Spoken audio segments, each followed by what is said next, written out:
Isso. Amém. Louvado seja o nome do Senhor. Mais uma noite, voltando, dia 15 de janeiro de 2026. Até aqui nos ajudou o Senhor, muito feliz pela presença do professor Wilton, pela presença dos irmãos Alvaci, do Jovison, do Neemias, ou melhor, do Evandro, do Evaristo, da irmã Jacira, e outros que irão entrar aqui. Muito feliz, e feliz também por você que vai ver esse vídeo é, é, no ano de 2027, 2030, 2050. Com certeza, esse trabalho aqui é um trabalho para deixar para as gerações futuras.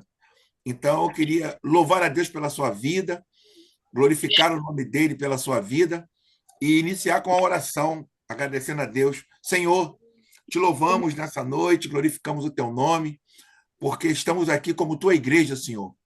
Estamos aqui para aprender a tua palavra. Iremos meditar um texto maravilhoso, uma, uma atitude que o Senhor tomou, interessante, com aquela figueira. E hoje nós iremos aprender, Senhor, segredos. Usa o nosso professor Wilton, guarda o nosso professor, Pai. Dê saúde mental, dê, Senhor, cada dia mais intimidade, entrelaça os laços teus com o dele, Senhor. Cobre ele com teu sangue, Senhor. Muito obrigado às pessoas que estão entrando agora aqui no estudo, as que verão também no futuro. Muito obrigado, Paulo. Te agradeço em teu nome. Amém e amém. Vamos lá. O texto que nós iremos ler se encontra no livro de Marcos, que nós estamos estudando o livro de Marcos. É a catequese com adultos. E é o número 39. Passa rápido, né, professor? Passa Número rápido, Zé. 39, e o tema é a esterilidade das aparências. A esterilidade das aparências. Se encontra o texto base em Marcos 11, do 12 ao 26. Marcos 11, do 12 ao 26. Eu vou ler logo após você, o professor Hilton vai explanar, vai falar algo a respeito e vai ser aberta as perguntas, tá bom? Diz assim o texto sagrado: no dia seguinte, quando voltavam de Betânia, Jesus sentiu fome. Viu de longe uma figueira coberta de folhas e foi até lá ver se encontrava algum fruto. Quando chegou perto, encontrou somente folhas, pois não era tempo de figos.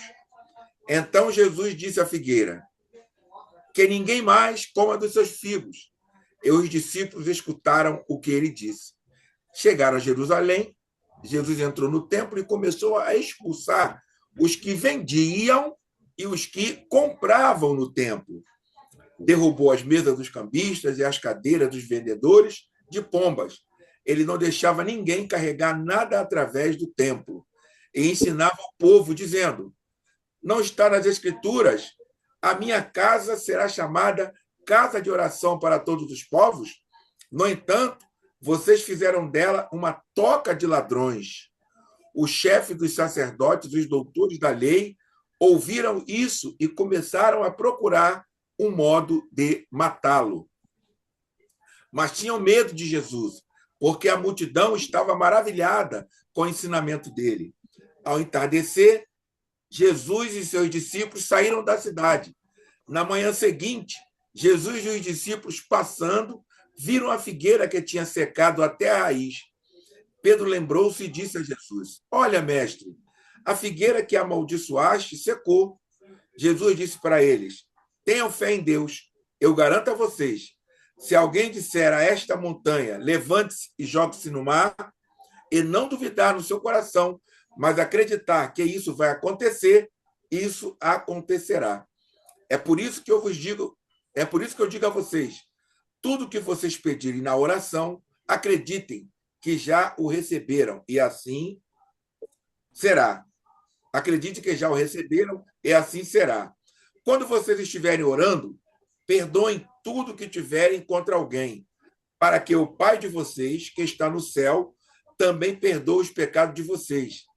Mas se vocês não perdoarem, o Pai de vocês, que está no céu, não perdoará o pecado de vocês. Aprofundamento. Ao mostrar Jesus fazendo uma vistoria no templo, o episódio anterior já anunciava os fatos seguintes. Jesus não os executou nesse momento, nesse mesmo dia, por simples falta de tempo. Do ponto de vista da catequese, os episódios seguintes são muito importantes. Além de escutar o filho, que ensina ao povo, podemos ver ações concretas e simbólicas de Jesus. Destacamos, contudo, o escutar, que deve suscitar reação positiva e não negativa, como a do chefe dos sacerdotes. Eles ouviram Jesus e começaram a planejar a morte dele. Compare com Marcos 3,6. O pessoal da sinagoga aqui, contudo, é o pessoal do templo.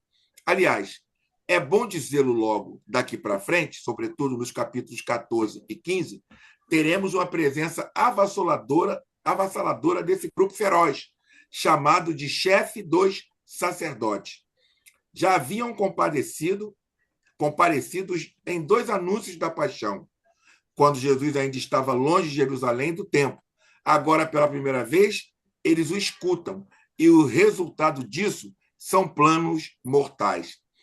Como se sentirá o catecúmeno diante dessas coisas e diante de tantos apelos a escutar Jesus para ser discípulo dele? Os chefes dos sacerdotes constituíam um grupo pequeno, mas terrivelmente influente. Na pirâmide do poder religioso, situavam-se logo abaixo do sumo sacerdote, presidente do Tribunal Superior.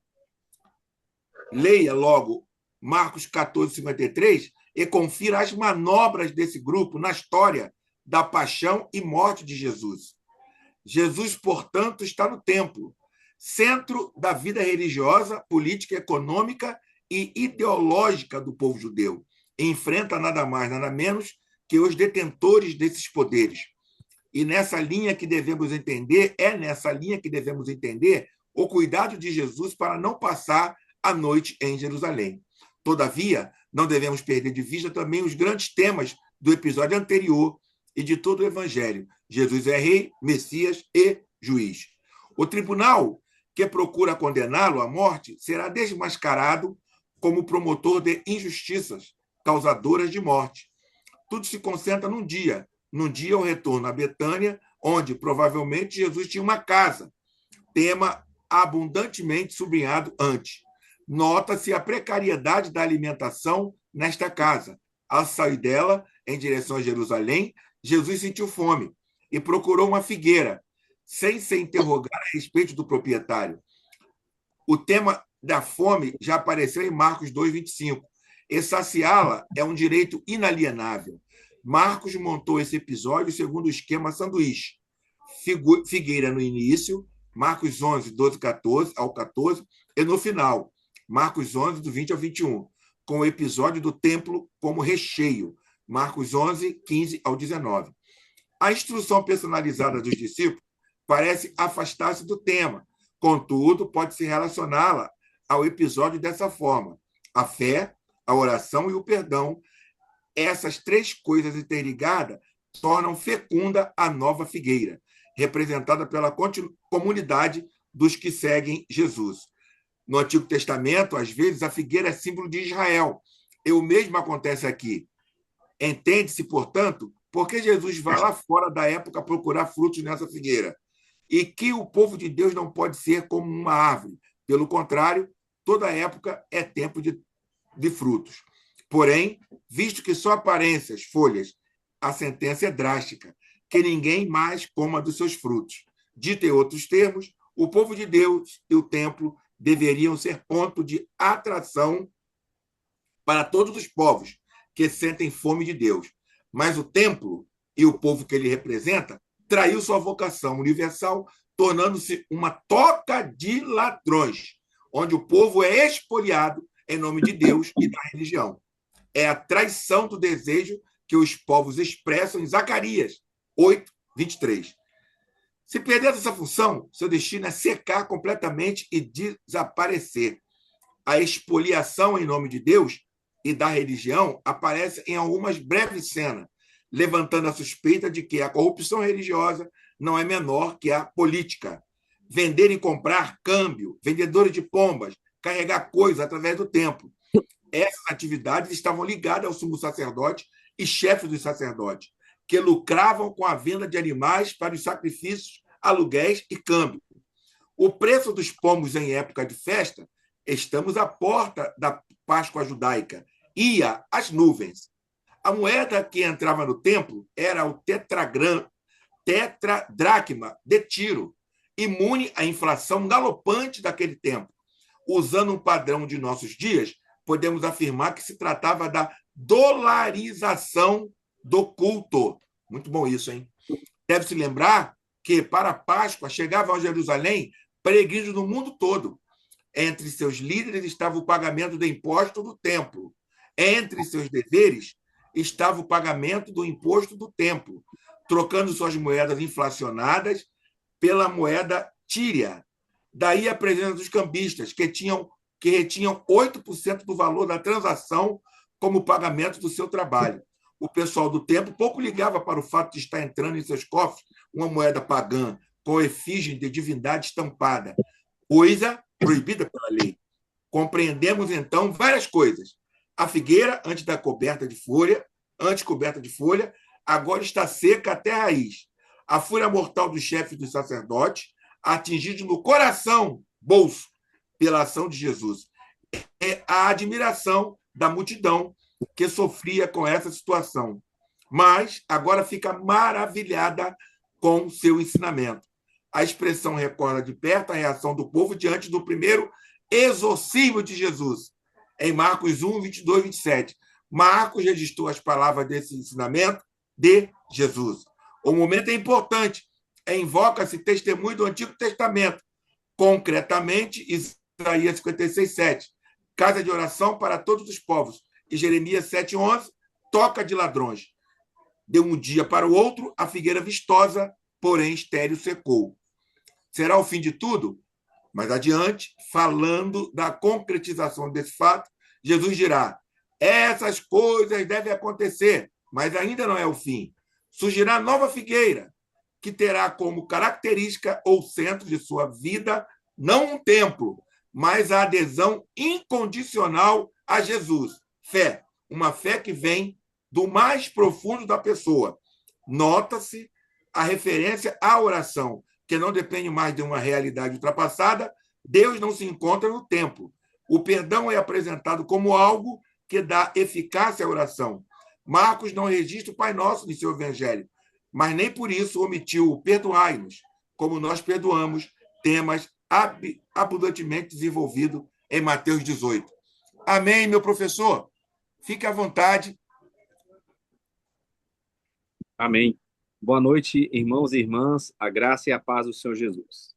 Amém.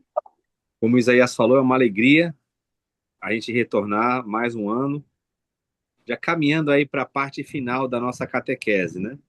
A gente ainda tem mais alguns encontros, permitindo o Senhor, e é muito bom estar aqui com os irmãos, é muito bom depois acompanhar essas gravações que ficam ali no canal do irmão Isaías, e, e a gente olhar um texto como esse é um grande desafio. Por quê?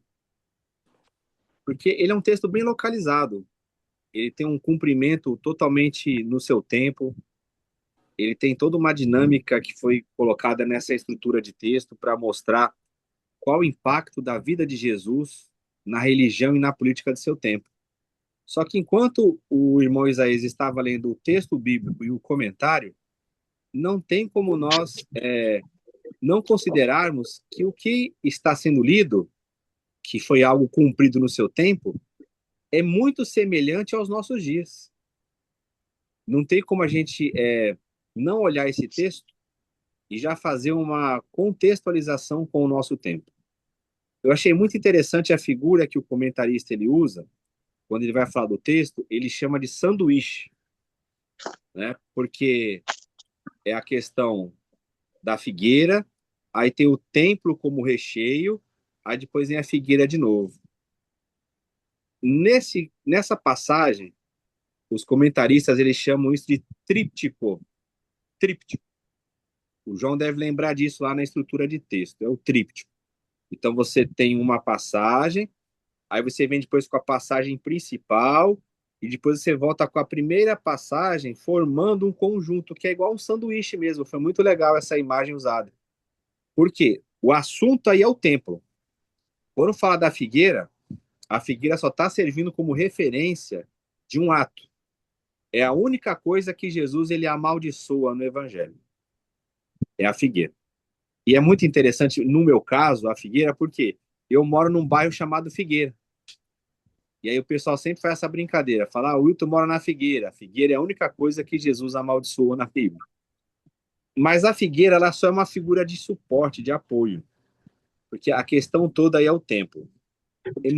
Esse comentário que o irmão Isaías ele é muito refinado. Ele consegue trazer numa linguagem popular a profundidade dessa passagem. O que está acontecendo aí? O texto ele é um texto fundamental porque ele prepara todo o entendimento do catecúmeno, ou seja, da pessoa que está fazendo a catequese, que está aprendendo sobre o evangelho, para ela entender definitivamente por que Jesus foi morto. Por que Jesus é perseguido e ele é morto?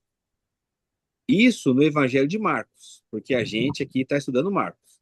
Se você pegar essa passagem, um paralelo dela no Evangelho segundo João, você vai ver que essa expulsão dos cambistas do templo, o que é chamado erroneamente, mas ficou popularizado de purificação do templo, que na verdade Jesus não purifica o templo. Ele expulsa dali e o templo já vai ser desconsiderado dentro da mensagem de Jesus. Mas se você pegar, por exemplo, em João, lá no Evangelho segundo João, você vai encontrar essa passagem do templo no capítulo 2. Por que isso? Porque o Evangelho de João ele tem um aspecto teológico e não cronológico. Então, lá em João, esse assunto já é colocado em primeiro lugar, entre as primeiras coisas, por quê? É para você entender a inutilização do templo. O templo já não é mais útil. O templo já não tem mais vida. O templo não configura mais a casa de Deus. Mas aqui, e nos evangelhos sinóticos, como Mateus e Lucas, essa passagem é sempre colocada perto do final do evangelho. Por quê? Ela é um clímax do que está sendo colocado. Foi muito bem posto aí no comentário. Por que que Jesus ele é tido como... Por que que ele tem essa hostilidade desses líderes? Porque a vida de Jesus e a sua mensagem, elas estão desestruturando o templo, o funcionamento do templo. E quando toca no dinheiro do templo, é aí que a ira dos religiosos e a ira dos políticos se voltam contra Jesus. Como eu falei para vocês, não tem como ler esse texto, você vai entender, você compreende todo o sentido dele teológico e histórico, o sentido de um cumprimento lá no primeiro século, tudo, mas não tem como você ler esse texto e você não identificar a realidade dele hoje. E quando eu falo hoje, eu falo, por exemplo, no dia de hoje mesmo. Hoje, essa quinta-feira que nós estamos aqui. Eu vou dar um exemplo para vocês. Tem um pastor famoso que se voltou contra uma senadora porque ela denunciou que havia igrejas nessa questão do escândalo dos aposentados do INSS. E se vocês observarem ali, a fala daquele religioso é uma fala voltada com ódio diante de uma mulher, mandando ela calar a boca.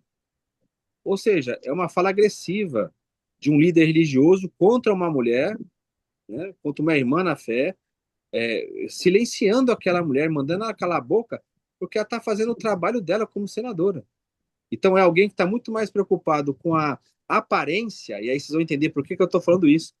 Porque aquele pastor falou o seguinte: você não pode fazer isso, porque nós já somos perseguidos pelos ímpios, pelo diabo, e agora você abre a boca para falar mal da igreja evangélica, você tem que se retratar, você tem que falar quem é que está fazendo isso. Sabe o que está fazendo? É exatamente o texto aqui de Jesus. É alguém preocupado com a aparência da árvore e não com os frutos. Porque o fruto que ela está denunciando é um fruto podre. Mas ele não está preocupado com o fruto podre que está saindo dali. Ele está preocupado com a aparência da árvore. Ou seja, não pode falar, não pode denunciar, tem que manter uma imagem de que aquilo é uma coisa bonita. E é exatamente isso que o texto mostra. Quando Jesus, vocês acham que Jesus ele é bobo? Vocês acham que Jesus ele é tão infantilizado, ele é um imbecil, que ele vai diante de uma árvore e naquela árvore não é tempo de ter fruto e ele fica bravo com uma árvore que não tem fruto? Não é isso o texto. Ali é só utilizar dessa figura para mostrar o que, olha, aquela árvore ela deveria fornecer fruto porque ela tem folhas, ela tem uma aparência. Só que quando você vai diante de algo que tem aparência e aquilo é só aparência, aquilo não serve para nada. Então o texto ele é um texto decisivo porque está mostrando o seguinte: a religião, como foi bem colocado aí no título, ela vive de esterilidade das aparências. E quantas estruturas e quantas pessoas nós conhecemos que ela só tem aparência. Ela tem discurso religioso, ela tem uma vestimenta religiosa, ela tem uma carga religiosa, só que quando você vai lá, você não encontra Jesus. Você não encontra fruto. E é o que ele está mostrando. Toda a Bíblia você vai ver essa questão da árvore. Por quê? Porque era algo muito comum lá no solo deles. Então, é algo do dia a dia. E sempre foi falado da árvore como sendo algo que tem que produzir fruto, ou a árvore como sendo algo que você identifica se aquela árvore é verdadeira ou não. Pode-se colher figo de abrolhos? Não pode. Pelos seus frutos conhecereis. Então, sempre no Evangelho, no texto bíblico, e principalmente no Evangelho, vocês vão verificar essa questão dos frutos, das árvores, relacionados com a vivência. Então, quando esse texto aqui ele é colocado nesse sanduíche que o autor falou, o que está falando? Olha, não se preocupe em ler somente a questão da figueira. Utiliza da figueira para algo maior. O que é o algo maior aí que esse texto prepara? É exatamente a inutilidade do templo. Jesus ele entra no templo e ele mostra aquele templo com toda aquela suntuosidade. Era um templo muito bonito, né? Ele chama a atenção. A gente vai ainda chegar no texto aqui, em algumas reuniões, permitindo o Senhor, em Marcos 13, que é quando Jesus está saindo do templo. E quando ele sai do templo, os discípulos chegam para Jesus e eles mostram aquela estrutura. Eles falam assim: olha, mestre, que pedras, olha como que esse edifício ele é muito bonito. Aí o que o Senhor Jesus fala? Não vai ficar aí pedra sobre pedra que não seja derrubada. O que isso fala para nós hoje? Além disso que eu já comentei, né, das pessoas estarem preocupadas com as aparências. A gente tem que trazer esse texto para a nossa vida, pessoal. Qual que é a mensagem que eu estou passando? Eu, como cristão, eu sou um cristão somente nominal? As pessoas, quando elas vêm até mim, elas encontram o fruto de Cristo, o fruto do Espírito, ou elas só vê uma grande aparência e dentro do meu interior há coisas que não devem ter num templo, né? Porque nós somos o templo hoje. O que Paulo fala? Que nós somos o templo do Espírito. E olha que interessante, você quer ver onde esse texto pode nos levar? Quando Jesus ele fala do templo de Jerusalém, e o irmão Isaías até ressaltou na hora que ele leu lá, o templo deveria ser conhecido como uma casa de oração para todos os povos. Era isso que estava profetizado. A casa de Deus seria uma casa de oração para todos os povos. Mas essa casa foi transformada num covil de ladrões e salteadores. Traz isso para a sua vida e para a minha vida. Se Deus olhar para nós como uma casa, como um templo, será que Deus pode falar que nós somos uma casa de oração para todos os povos? Será que Deus encontra em nós uma casa orante? Porque hoje é muito difícil você ver os cristãos eles direcionarem as coisas para a oração. E quando eu falo aqui oração, não estou falando de coisa mística, de regra de oração, não. Eu estou falando de oração mesmo. Você chegar e ter um ponto que você fala assim: olha, eu preciso orar para definir isso. Por que você vê essa confusão aí? Muita gente falando, misturando religião com política na época de Jesus. Porque a casa que era para ser uma casa de oração, ela se tornou um covil de ladrões e salteadores. Os cristãos hoje eles não são mais reconhecidos como pessoas de oração. Isso é coisa absurda. Fizeram uma pesquisa nos Estados Unidos. Pegaram lá uma pesquisa com pessoas que não são cristãs. Aí perguntaram assim para ela: quando fala para você de cristão, qual que é a primeira coisa que vem na sua mente? Qual que seria uma resposta óbvia? Cristo. Se é um cristão, é um seguidor de Cristo, né?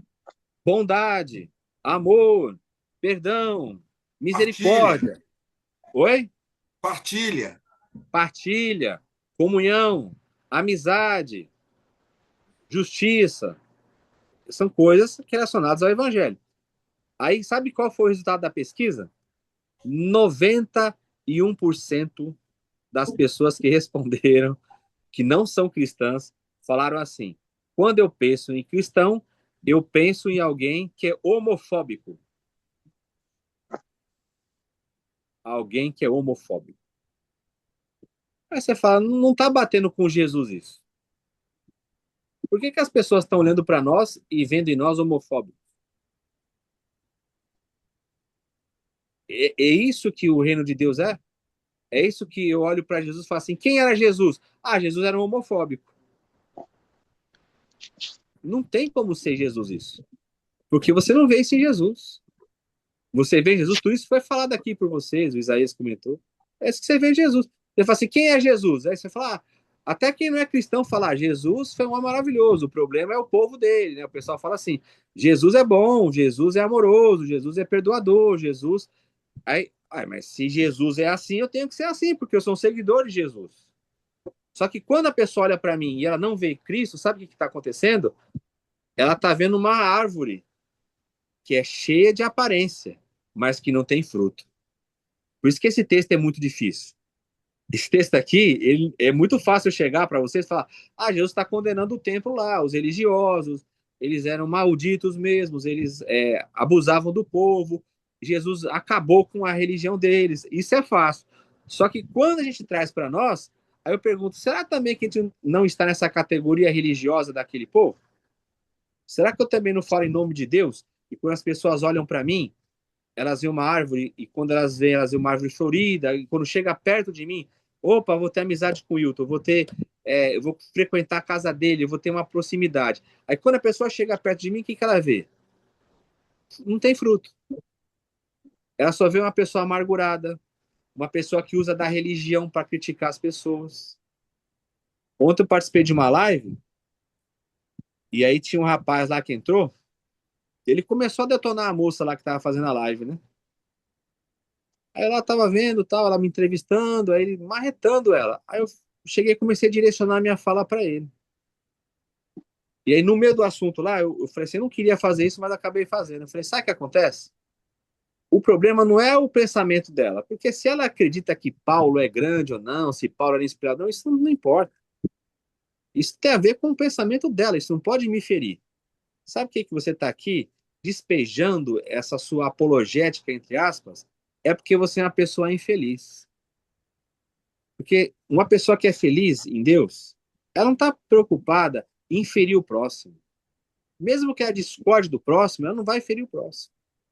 E o que a gente vê hoje muito na chamada igreja? Pessoas que usam da religião para atingir outras pessoas. Mas na realidade, elas só atingem outras pessoas porque elas não têm uma vida plena em Deus. Elas não são pessoas felizes. Elas não têm fruto. Então, o que que elas têm? Ódio, agressão. Até a comunicação do evangelho, da boa notícia que deveria ser para as outras pessoas uma boa notícia, na boca dessa pessoa vira uma má notícia. E esse fruto não tem nada a ver com Jesus. Então, esse texto aqui ele é muito desafiador, porque ele coloca Jesus diante daquilo que as pessoas consideravam como casa de Deus. Então, eu volto a dizer, é fácil chegar e identificar e falar assim, ó, estava tudo corrompido mesmo, os sacerdotes corrompidos, eles vendiam animais impuros, eles traficavam ali no templo, eles estavam abusando do dinheiro. Isso é muito fácil, o texto ele está falando isso de fato. Agora, quando eu trago isso para nós, para nossa realidade, eu tenho que me questionar. Eu tenho que chegar diante de Deus com sinceridade, com o coração aberto e falar, Senhor, eu sou um religioso que só sei condenar as pessoas, que a minha mensagem é um disco rasurado, é um disco arranhado, que eu só bato no mesmo ponto, ou eu sou uma pessoa que, quando alguém chega perto de mim, recebe vida, recebe alegria, recebe paz, recebe o fruto do Espírito. Então, é isso que eu quero deixar para vocês aqui nessa noite, e principalmente para mim. E quando eu falo, não é para condenar vocês. Eu falo primeiramente para mim. Qual que é o fruto que eu estou produzindo em nome de Deus? Quando as pessoas vêm até mim, o que que elas recebem de mim? Essa é uma consideração que eu acho que esse texto deixa para a gente. A explicação dele foi muito bem feita nessa leitura do irmão Isaías. O comentarista ele conseguiu pegar toda essa linguagem teológica e colocar toda a estrutura teológica numa linguagem muito acessível, né? É um texto difícil da estrutura mesmo. Ele conseguiu, de uma maneira muito simples, não simplória, mas simples, colocar a mensagem. Então, ele fez o verdadeiro trabalho de um teólogo, né? Que é traduzir toda a estrutura numa linguagem acessível. Só que essa linguagem acessível ela tem que falar conosco. Como que eu me porto diante desse texto? Que fruto que eu tenho apresentado? Ou eu sou apenas para Deus uma árvore que tem aparência tremenda, mas sem nenhum fruto? Amém? Passar para o irmão Isaías. Amém. Como sempre, professor, o Espírito Santo te usando numa, numa bem detalhado, bem pedagógico, bem mastigado, né, Evandro? Bem mastigado, bem simples para a gente entender. E eu estou muito impactado, confesso, porque eu tenho vivido momentos, agora que eu, como todos aqui sabem, não estou mais no templo, né? Não sou mais aquele crente do templo, agora eu congrego em pequeno grupo que tem aqui perto, um pequeno grupo, e esse pequeno grupo tem me feito rever muitos conceitos, professor Hilton. A gente tem conversado, né? Rever Sim, muitos conceitos daquele religioso. Um dia desse eu cheguei no grupo, eu falei, comentei contigo, né? Quantas brigas que eu tive com a minha mulher, quantas brigas, exato. porque ela não queria ir comigo numa reunião. Ela foi comigo na EBD domingo de manhã, na EBD, acabou a EBD, a gente voltava para casa, chegava em casa 1 hora da tarde, 3 horas, 4 horas eu tinha outra reunião, aí eu tinha que botar o terno de novo, sol de 50 graus, a Lenilda não queria ir comigo. Aí eu falava com ela, tá vendo? Por isso que a gente se desvia. Você é minha mulher. Eu chego lá, tá todos os obreiros lá, os presbíteros lá, tudo com as suas esposas. E você não quer ir. E blá, blá, blá. Gente, eu era isso. Quantas vezes eu discuti com a minha mulher por causa disso? Para cumprir um compromisso, para cumprir um compromisso, sabe, absurdo. Uma religiosidade de terno, uma religiosidade, sabe? Chegava lá, a reunião era para quê? Para ver os guardadores de carro, para ver, não sei, sabe? E hoje, e lá na igreja, é como se fosse aqui, você pode falar, lá onde eu congrego, você pode falar, você se abre com os irmãos. Até porque o máximo lá é 20 pessoas, não passa disso, graças a Deus. Então a gente se abre, a gente se conhece. E eu tenho aprendido lá o que eu tenho aprendido, Wilton? Para abrir para perguntas aí. Hoje eu quero que todos perguntem. Eu estou tentando, Wilton, buscar ser feliz sem depender do que outra pessoa faz comigo. Eu falei lá na reunião que eu fui com o Christian um domingo, eu tenho que ser feliz independente do Hilton me dar uma volta. Eu não posso depender do Hilton me tratar bonitinho, ser direitinho comigo, e não ser feliz e não amar o Hilton. Uhum. Eu não posso deixar de amar o Evandro, porque o Evandro é um sobrinho que, quando precisa de mim, ele me liga. Aí, quando se formou, está com carro, não me procura mais, não vem mais aqui em casa, que ele quer só os amigos dele novo. Aí eu começo a amaldiçoar o Evandro. Quando estava duro, ele vinha aqui em casa. Agora ficou, olha lá, paguei a faculdade dele, agora lá, olha lá ele, lá, fala comigo. Gente, eu não posso depender do que o Evandro vai fazer comigo para me ser um pequeno Cristo, para me ser. Jesus ele não age assim comigo. Exato. Então, para começar as perguntas, eu sei que muitos têm perguntas aí, para começar, eu queria achar interessante que o professor falasse a respeito da, da, da, da questão, professor. Um detalhe sobre Jesus teve fome. Ele saiu de casa Olha que coisa interessante, detalhe que ele saiu de casa, quer dizer, teve fome, sinal que ele deveria, né, estar com alguma deficiência alimentar em casa. E outra coisa que eu queria perguntar ao professor: qual a diferença entre sinagoga e templo?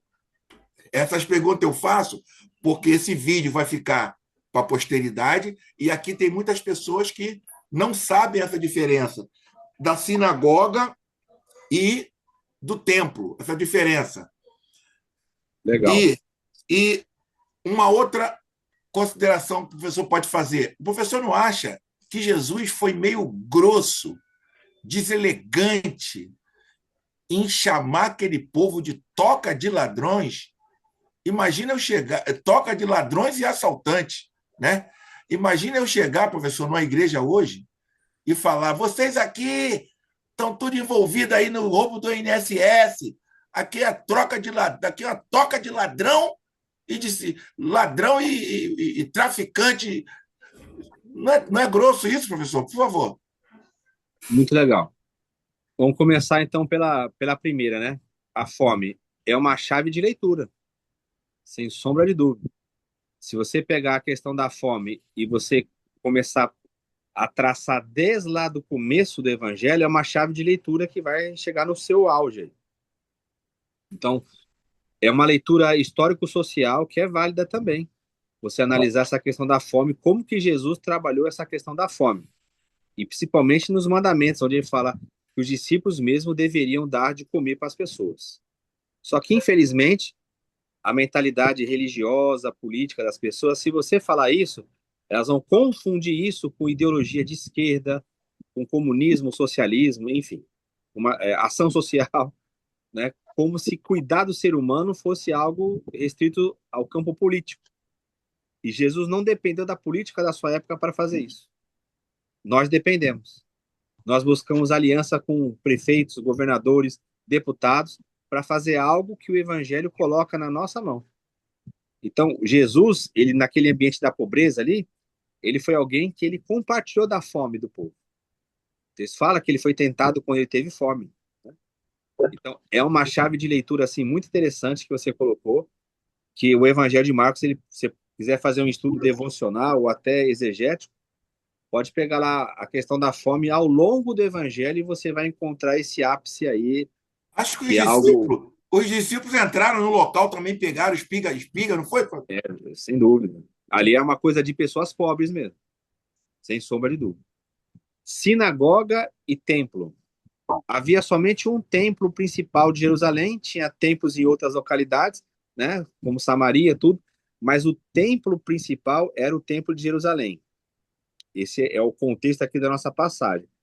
O templo era o local onde fazia os sacrifícios, era o local de culto, segundo o que se entendia como culto no Primeiro Testamento.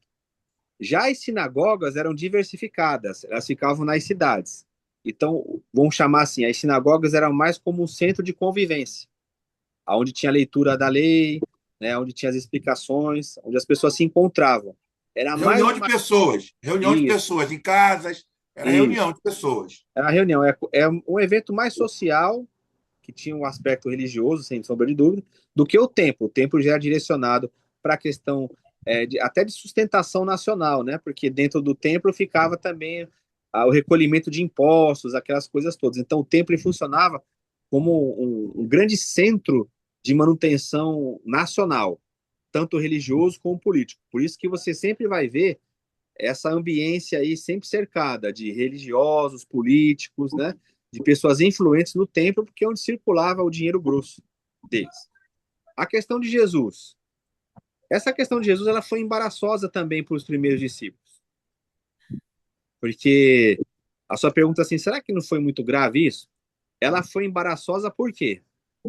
Porque eles tiveram que colocar, e o João que gosta dessa questão, eles tiveram que colocar isso no texto e buscar algo em outra literatura para afirmar que o que Jesus está fazendo não foi um devaneio, não foi uma coisa absurda. Então, o que, que eles fazem? Eles colocam, não tem como negar isso. Talvez não tenha uma amplitude tão grande como as pessoas falam. Porque isso a gente até comentou uma vez com o João.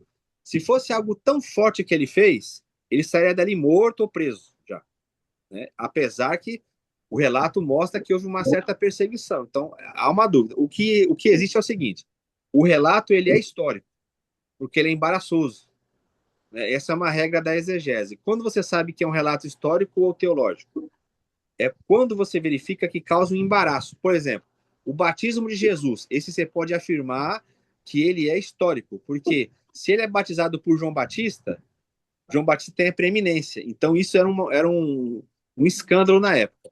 Aqui também é um embaraçado, é algo assim que traz um embaraço para eles. Então, qual que é a composição literária, Isaías? Houve um embaraço e fala, ó, Jesus teve uma vez um episódio que ele entra no templo e ele faz isso. Ué, mas como é que Jesus faz isso? Aí eles têm que explicar onde que eles vão buscar, porque está escrito, o zelo da tua casa me consumirá.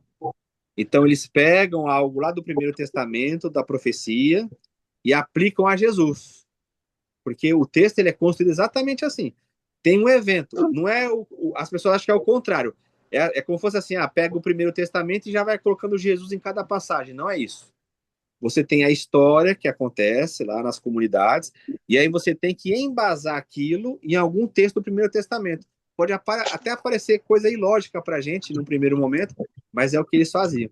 Então, Isaías, como isso causou embaraço, ele usar essas palavras fortes, e é o seguinte, é o que você perguntou, mas por que ele falou isso? Simplesmente por uma coisa, porque é a verdade o que ele falou.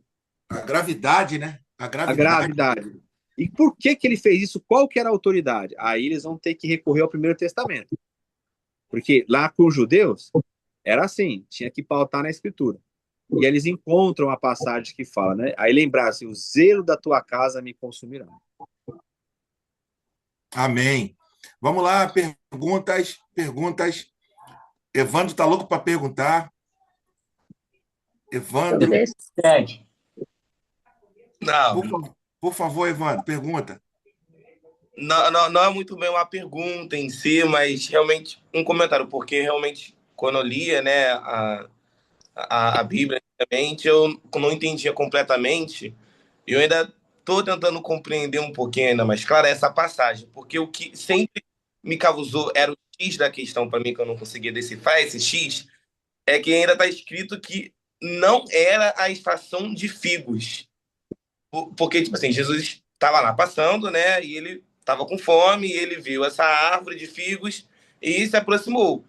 Mas não era a estação. Então, Jesus poderia simplesmente ter passado lá, ter visto a árvore, tipo assim, sem nada, e ter, tipo assim, não tá na estação, vou embora. Mas ele decidiu amaldiçoar essa árvore e depois, né, a gente vê, né, depois desse sanduíche que o texto faz, a gente percebe que a árvore realmente ficou seca.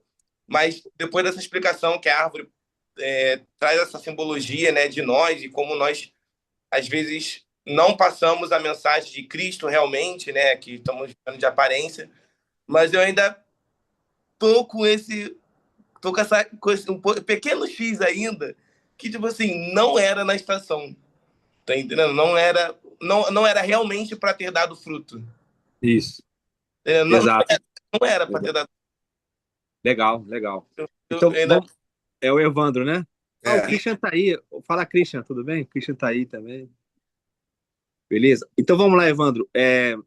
Vamos lá, dentro do que você falou, muito bem observado. Não era época do fruto. Então, qual que teria que ser a imagem dessa árvore? uma imagem mais, né, seca, uma imagem mais Isso, sem vida. exata. A imagem É, seca, né? Você passaria, você fala assim, aquela árvore não está na estação dela. Aí qual que é o questionamento? Por que você está cheio de folhagem e você não tem fruto? Por que você está apresentando tudo isso aí, sendo que na realidade não é época de você estar desse jeito? Ou seja, a árvore estaria enganando, né? Porque não é época, então não era para ela estar com aquela aparência bonita, era para ela estar, que nem você falou, você passa, é que nem as árvores que a gente olha, fala, ó, eu passo muito ali numa árvore quando eu passei com a minha cachorrinha, de acerola, eu aprendi a observar muito aquela árvore, porque tem hora que eu passo lá, tá carregada de acerola, né? Aí tem hora que ela tá vazia, tá, você fala, nossa, não tem nada. Então, o que está acontecendo no texto? Não era a época de ela estar com aquela aparência, não. Né? É claro, é uma construção teológica, tudo, mas o que está mostrando? Olha, era para você estar com a sua imagem mesmo, que você era. Agora, por que você está tão bela e quando eu chego perto de você, mesmo bela numa estação que não era para você estar assim, por que você quer mostrar essa aparência, sendo que não é época de você estar assim? Então, isso acontece muito com a gente, né? É, Verdade. na vida da igreja, o que tem que ter? A gente cria o super crente. Não, tem dia que você chega e fala assim, irmãos, eu preciso de oração de vocês.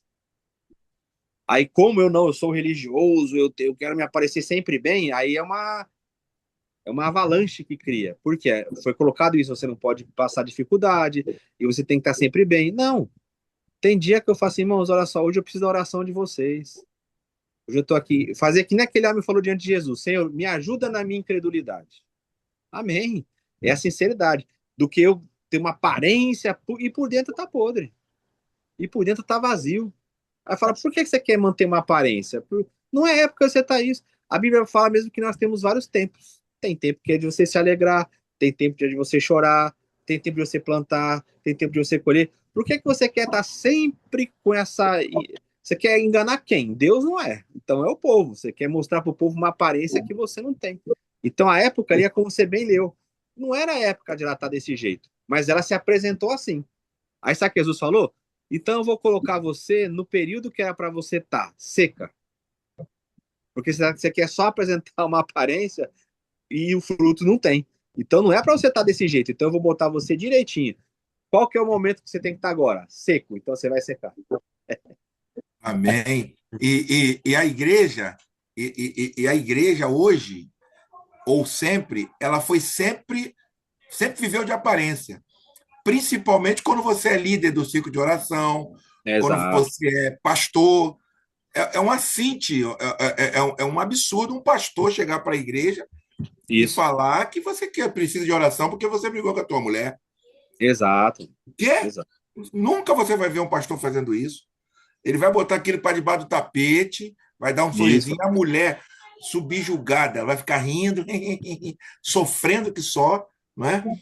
Aquela falsidade, aquela coisa toda que a gente conhece. Vamos lá, Ô, pergunta aí. Isaías, isso que você está falando, só me permite dar um exemplo que eu achei interessante. Ah, Tem um pastor batista, ele é lá acho que da Paraíba. Acho que é Estevão o nome dele. Estevão. Não é o da Presbiteriana, não. O Hernandes. É porque é Estevão Hernandes. Não é, ele parece aquele da Renascer, Estevão Hernandes, o nome, mas não é. Ele chama Estevão. sei. Você vê lá. É um da Paraíba. Ele contou uma vez, muito legal o que ele falou. Lá com o José Gonçalves. Ele falou que um dia ele chegou, era uma reunião de ceia lá na Batista. Você sabe como que é na Batista e tal. Ah, Aí ele chegou assim pra igreja lá e foi sozinho, foi sem a mulher dele, né? Que a mulher dele ficou em casa. Aí ele chegou e falou assim: Olha, hoje eu não vou celebrar a ceia, dentro da questão denominacional, né? Porque eu discuti com a minha esposa. Então, é claro, as pessoas vão questionar, mas isso aí. Eu vou dizer só a história, né? Aí ele chegou e falou assim: Olha, eu não vou celebrar a ceia porque a minha esposa tá lá em casa e ela tá triste. Hoje eu magoei muito a minha esposa. Discuti com ela e vim para cá porque eu tinha que vir aqui na igreja e ela ficou, porque ela foi mais sincera do que eu. Ela ficou em casa e não quer vir aqui porque ela tá magoada. Então, eu vou passar aqui a ministração da ceia lá pro vice-presidente e tal, né? E beleza. E aí ele não tomou a ceia, aquela questão toda. Quando terminou a reunião, foi uma irmã lá, que nem a irmã Jacira, aquela irmã bondosa, tal, que fala com amor e falou assim para ele, pastor, eu posso dar um abraço no senhor? Aí ele falou assim, claro. Aí ela deu um abraço e ela começou a chorar.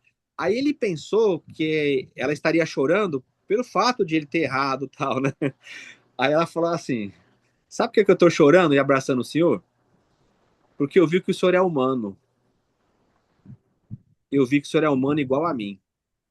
Porque a meu imagem Deus. que eu tinha do senhor é que o senhor era um homem impecável. Então, quando o senhor declarou que o senhor brigou com a sua esposa, eu vi que o senhor é um ser humano. Se todos os cristãos fossem assim, a gente teria uma outra realidade de vida, né? Exatamente. Perguntas, Peraí, Christian, posso cantar? Deixa eu cantar. por favor, irmã Jacira. Pastor, nem pergunto meu. Meu é o seguinte, eu preciso amadurecer mais. Exatamente sobre o sanduíche, quero falar das três partes.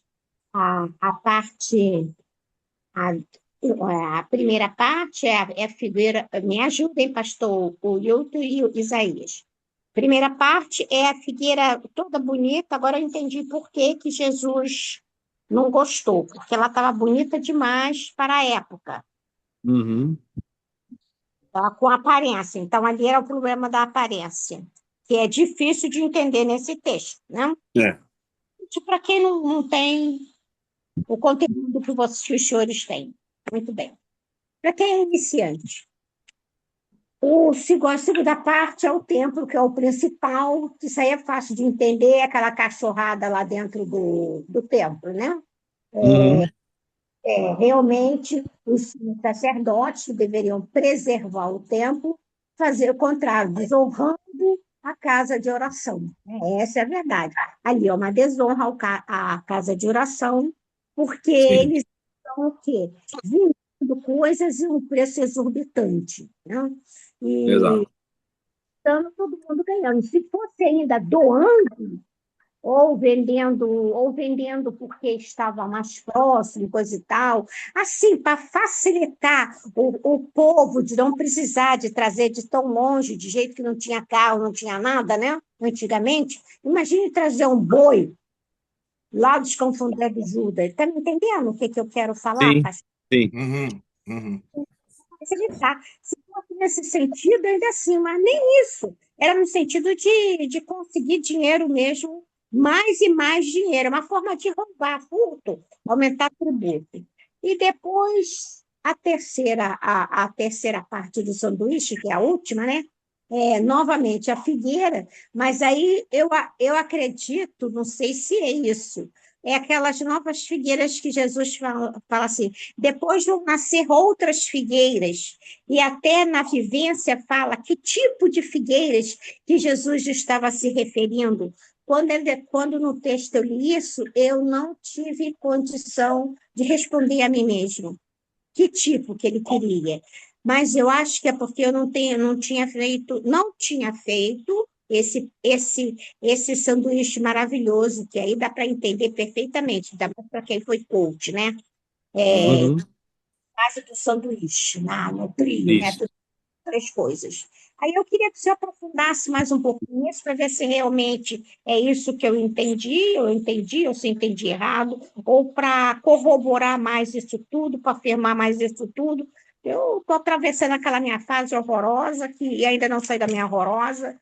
Depois eu até tenho que conversar com o meu querido e amado pastor, e vou logo avisando ao senhor: o senhor, para mim, me transmite muita paz. Ai de mim, se não fosse o senhor e o Éder, acho que eu já tinha me matado há muito tempo.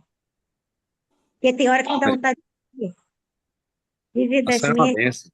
A senhora é uma benção. Ah, o senhor, quando falar isso, eu também quero saber. Eu fico pensando assim, só mesmo o pastor Wilton pode dizer isso. A senhora é uma benção. É exatamente isso mesmo que a senhora observou, irmã Jacira. Sabe qual que era a principal questão aí do templo? A senhora colocou, né, que eles facilitavam a questão da oferta que tinha que ser feito lá. Mas olha só a malandragem deles, qual que era? Vamos supor, a senhora levava lá o boi para sacrificar. Aí eles chegavam e falavam assim, ó, o boi da irmã Jacira, ele está contaminado, ele não é perfeito para fazer o sacrifício, não.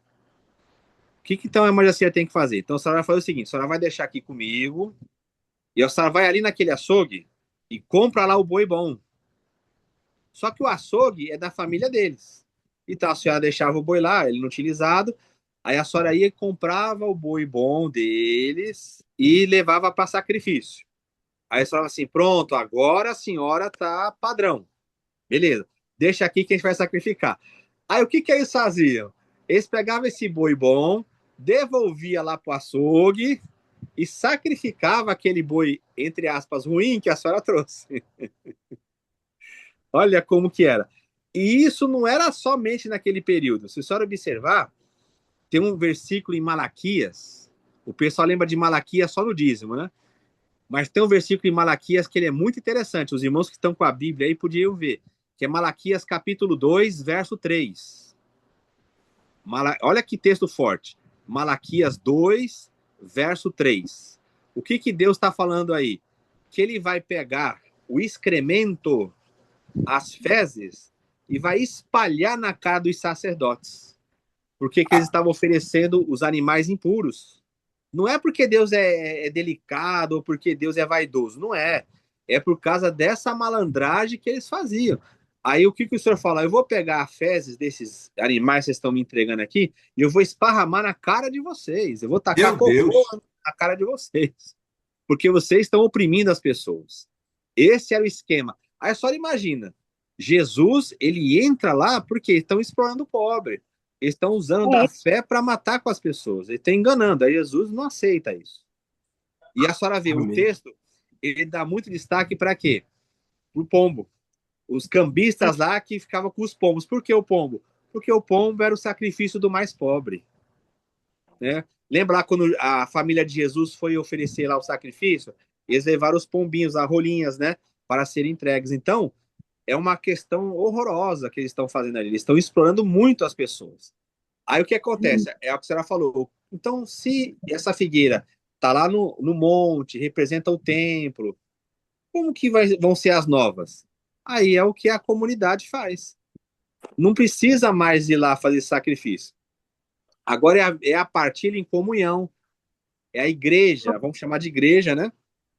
As comunidades, os crentes, que agora eles já têm isso. Eles são essa árvore que dá fruto, o mesmo fruto de Jesus.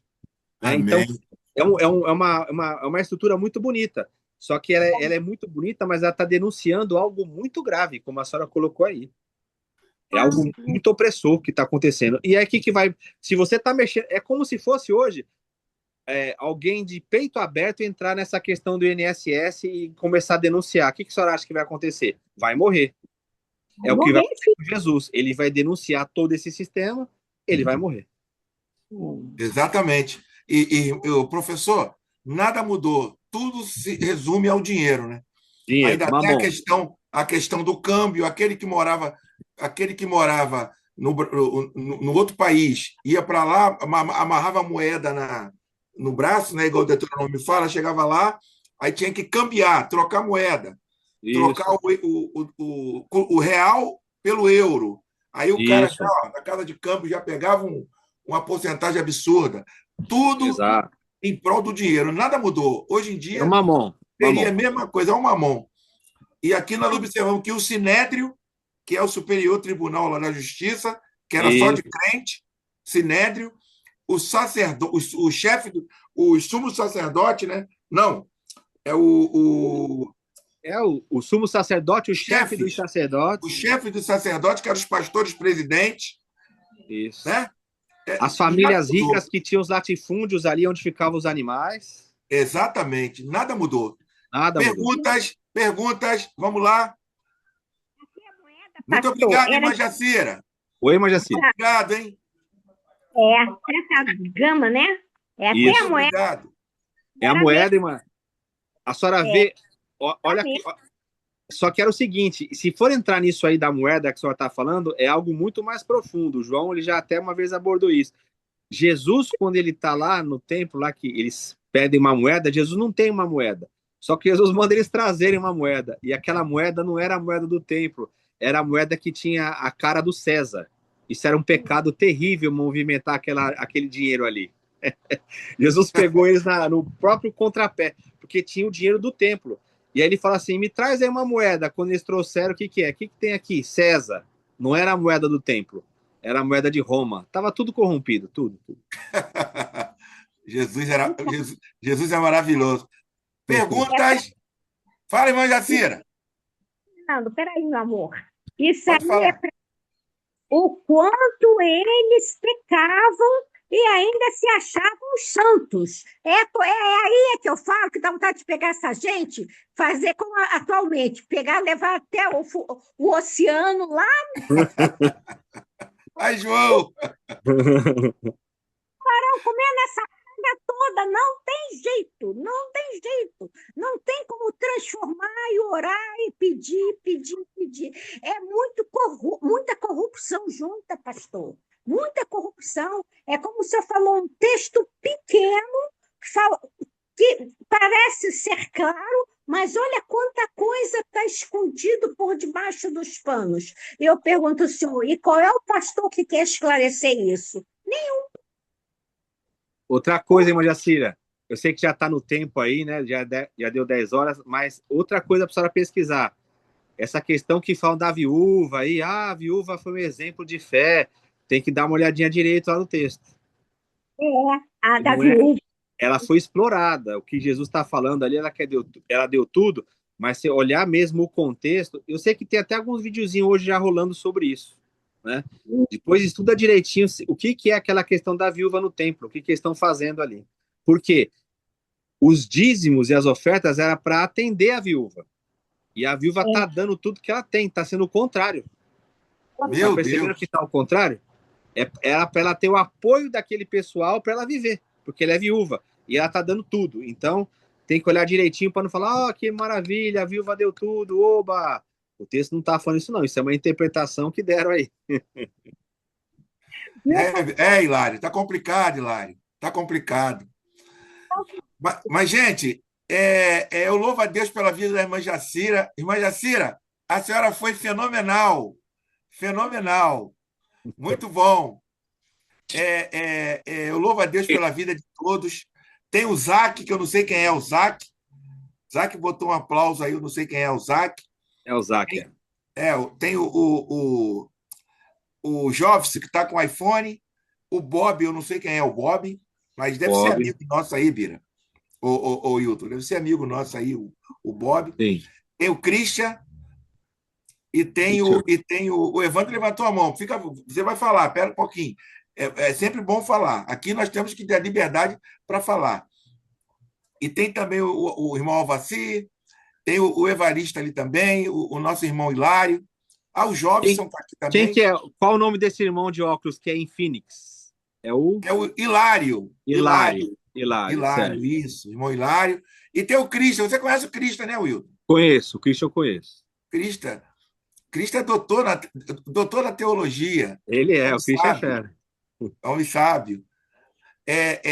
Por favor, meu querido sobrinho Evandro.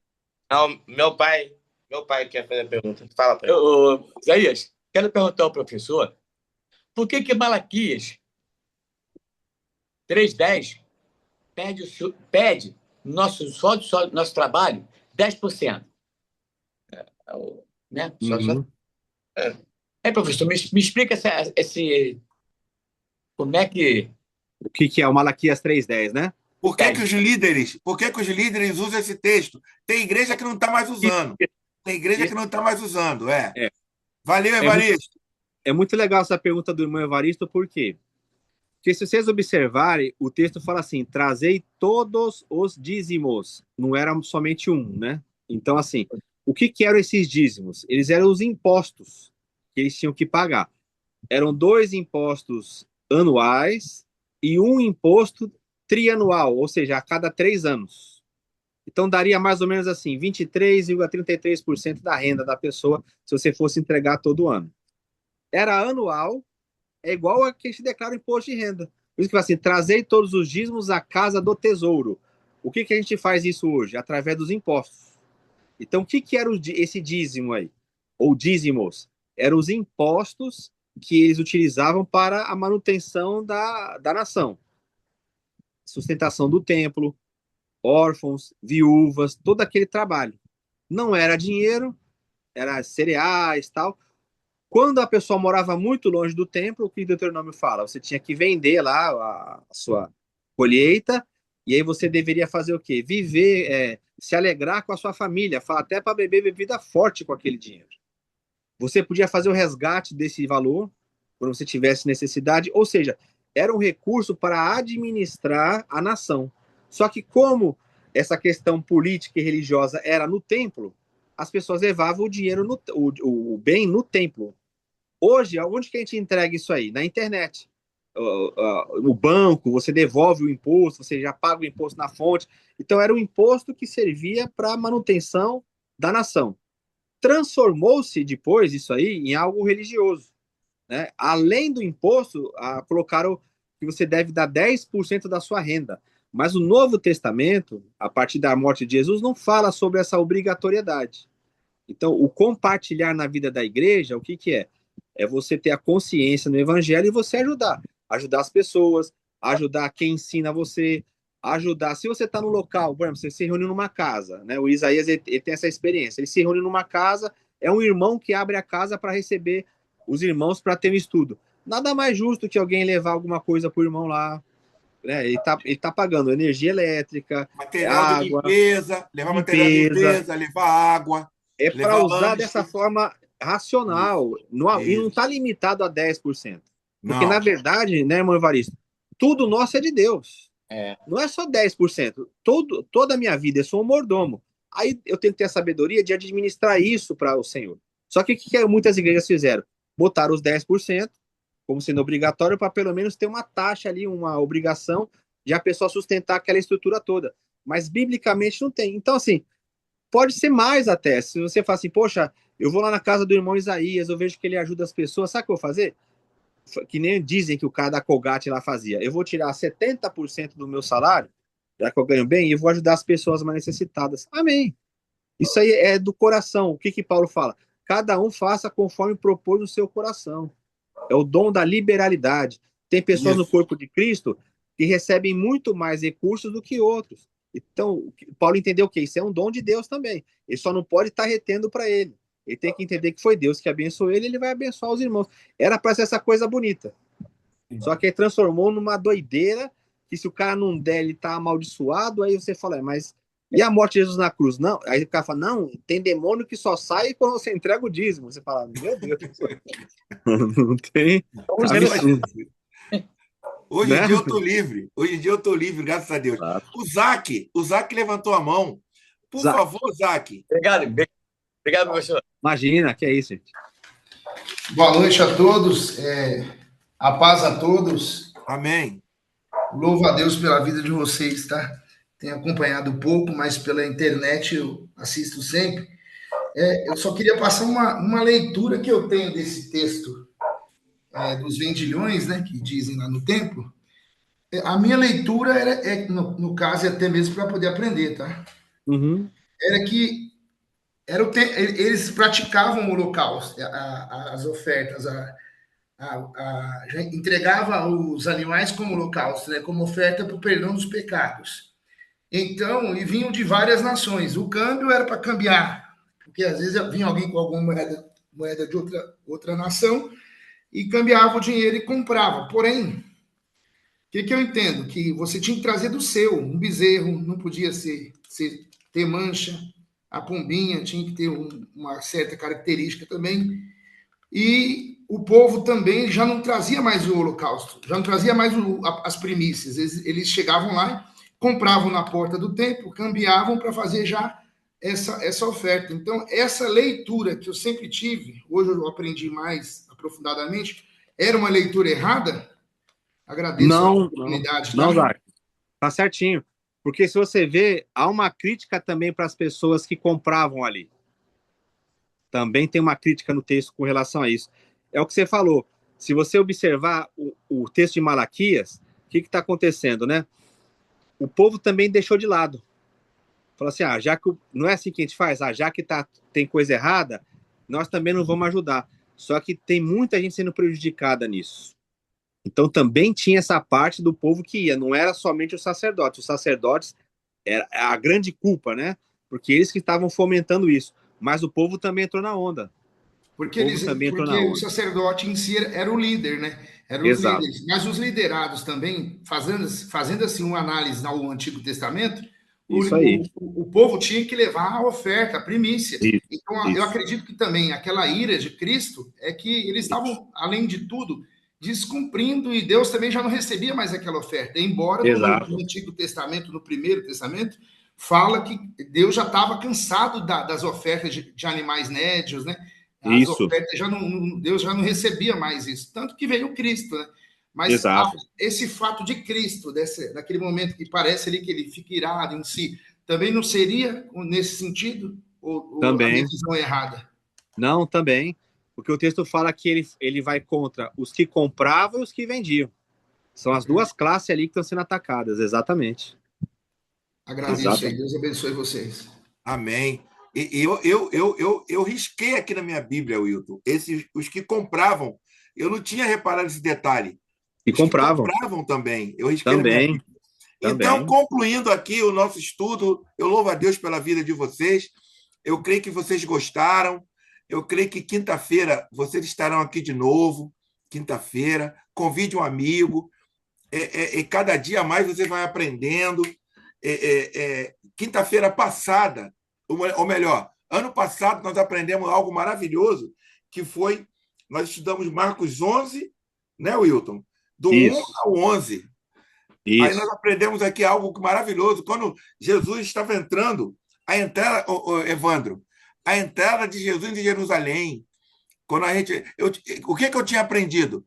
Que quando o pessoal fica, Hosana, Hosana nas alturas, ai, Jesus, Hosana. Eu achava isso lindo, Evaristo, o João e o Alvaci. Eu achava isso lindo. Só que nós aprendemos que esse Hosana era o povo pedindo socorro. Esse Hosana é o povo, salva-nos, Senhor, salva-nos, por favor, da opressão, salva-nos da opressão do Império Romano. Então, cada quinta-feira aqui, o Espírito Santo, na instrumentalidade do professor Wilton, vai ensinando para nós segredos, detalhes. E eu aqui, eu vou anotando para não esquecer, anoto tudo, entendeu? E eu vou concluir agradecendo a Deus pela vida de vocês, agradecendo os amados irmãos pela participação. Por favor, João, por favor. É que o meu fone estava travado aqui, eu não consegui fazer a pergunta. Agora estou te ouvindo bem. É rápido. Por favor, não, estou falando aqui. É o seguinte, eu não vou nem falar mais sobre a figueira, porque já falaram tudo. É só qual é o propósito do autor colocar na boca de Jesus Isaías 56, 7 e Jeremias 7, 11. Né? O propósito dele. Quer dizer, Jesus trouxe lá do Velho Testamento isso aí, ou o autor colocou para fortalecer o seu argumento. E também, qual é o propósito de purificar o templo se no outro dia o templo ia ficar profanado do mesmo jeito, né? Qual é a mensagem que Jesus quis passar nessa purificação do templo? Legal. Mas vamos deixar para quinta-feira que vem, Wilton, porque o tempo já passou, né? Dá para responder, João, rapidinho. Tá João. Você sempre com perguntas maravilhosas. Gente, o João também... Estava travado. Estava travado. O João também é um estudioso, também, um homem de Deus. Por favor, professor. Sim, então, a questão de colocar uma construção literária da comunidade para evidenciar Jesus sendo um profeta que cumpre a expectativa dos profetas com relação à mensagem de Deus. Então, como que a gente vai justificar esse ato de Jesus? Apela para a Escritura. Muito legal. Eles pegam a história e constroem dentro daquilo que o Primeiro Testamento trazia, com certeza. Esse é um ponto muito legal. E o segundo, João, sabe qual que é o problema? É porque essa palavra purificação, ela não aparece mesmo nos evangelhos. Isso aí está lá no título. A pessoa coloca lá, purificação do templo. Então as pessoas já leem nessa perspectiva de purificação, mas na verdade não é purificação mesmo. É o que você falou. Ele acabou com aquilo ali. Aquilo não funciona mais, já se transformou. E falou assim, derrubar esse templo, em 3 dias eu vou edificar. Aí o pessoal falou, mas como é que vai derrubar esse templo? Está falando do templo do seu corpo. Já foi, com a chegada dele, o templo, é a questão toda. A gente tem que entender o que era o templo. Era onde Deus estava. Com a chegada de Jesus, Deus já não está mais naquele templo. Deus está em Jesus. Então aquele templo se tornou, de fato, algo vazio. Tanto é que, olha só, já em João, onde que começam os conflitos em Marcos? Lá no início. Vamos pegar só o Evangelho de Marcos. Em João, no seu xará, já tá dando problema. Porque ele tá falando assim, ó, vem aqui para remissão de pecados. Ué, não precisa mais matar nada no templo lá, fazer sacrifício? E em João já tá no rio, nas águas. Aí em Jesus, em João 2, ele tá perdoando o pecado dentro de uma casa. Filho, seus pecados estão perdoados. Ou seja, ué, mas cadê o sacrifício? Acabou. Não tem mais templo lá para eles. Não tem mais. Amém. Amém. Obrigado, Louvado seja professor. Deus. Muito... Obrigado. Valeu, João. Obrigado, João. Gente, muito obrigado. Eu agradeço a vocês. E estão me cobrando aqui. Estão me cobrando o Pix do nosso professor Wilton. O Pix do professor Wilton. O professor Wilton é meio... tem vergonha dessa questão, mas pega a caneta aí de vocês. Estão me cobrando aqui o Pix do professor para abençoar a vida do professor Wilton. Pega a caneta aí, Evandro. O Pix é 285, o Pix 285 753 398 50. Repetindo, 285 753 398 50. O CPF do professor Wilton Chini, Banco do Brasil, Wilton Chini. Abençoa a vida do nosso professor. E quinta-feira estaremos de novo aqui, louvando a Deus. Mais uma vez, eu queria pedir, por favor, que o Evandro orasse ao Senhor, agradecendo, Evandro, por esse momento de aprendizado, que possamos guardar isso no coração. E você, Evandro, quando alguém falar sobre esse texto, você fala, peraí, esse texto quer dizer isso. Tá? Aqui é para nós multiplicarmos os saberes. Tá bem? Por favor. Senhor, meu Deus, eterno Pai, obrigado por esse encontro. Obrigado, Senhor, por cada vida, Senhor, que está aqui, porque nós estamos aqui, Senhor, com um só propósito em nossos corações, Senhor, que é aprender mais sobre Ti. E nós te agradecemos porque hoje tivemos essa oportunidade de aprender mais de Ti, conhecer um pouco mais de Ti. Obrigado, Senhor, que nós estamos aqui, Senhor, te buscando. E também, Senhor, eu gostaria de agradecer, Senhor, pela vida, Senhor, do meu tio e também do irmão Wilton, Senhor.